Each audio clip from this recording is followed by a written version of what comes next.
guys, for today's vlog, samahan nyo nga muna kaming mamili ngayon. Bibili nga lang dapat si mama ng charger niyan. Pero syempre nandito na rin naman kami kaya mag-iikot-ikot na rin kami. Bakit nga sana kami sa hagdan niya pero nakita ko nga itong halaman na ito. Ano ba tawag sa ganito? Basta yun na yun. Tamang tingin na nga lang muna kami. Mahilig talaga si mama sa mga ganitong halaman lalong-lalo na nga sa mga halaman talaga na totoo. Tulad nga na sinabi ko sa inyo ay tamang tingin na nga lang muna kami. At dahil nandito na rin lang naman, naalala ko nga na wala na nga pala kaming sangkalan kaya nga sabi ko ay bumili na rin dito. Nagsimula nga lang sa pagbili ng charger at ngayon nga ay nandito na rin kami. At habang nag-iikot-ikot nga, magpapakyut nga lang daw muna sa inyo tong kapatid ko. Pag nga napapunta kami sa mga ganito ay sinusulit na nga rin naming umikot. Tamang tingin-tingin, ganyan. Tapos nga kapag nga may nagustuhan nga kami isang bagay, titingnan nga namin yung presyo tapos sabi namin na pag-iipunan nga namin yun. Pero saka lang naman namin bibilhin yun kapag nga kailangan na. At heto nga, mabalik na nga tayo dito. Sa nakikita nyo ay parang nga may pinagtataguan ako. Pag nga nandito ako sa ganitong klaseng lugar, minsan nga ay meron akong pinagtataguan. Naalala ko nga nung bata ako, parang lagi nga ako nagtatago tapos takot naman akong mawala.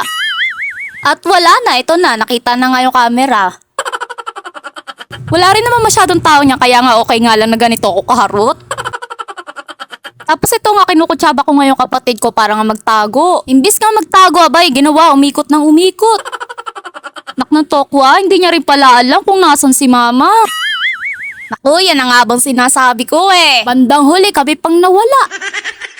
Effort na effort ako magtago oh. Tapos si mama, busy-busy pa rin sa kakahanap ng sangkalan. Oh, tamang habol lang oh, nasa akin kasi yung basket eh. Tapos nakita ko nga tong kulay gold na mangkok. Sabi ko nga, pwede na natin tong ibenta. Pero ano yan? Gagawing sombrero. Tapos habang namimili pa nga si mama rito, abay si Adrian, sumasayaw. At syempre ito, hindi naman to magpapatalo, bibidyohan din daw niya ako. Aso ano to, wala ka nang binidyo sa aking maayos.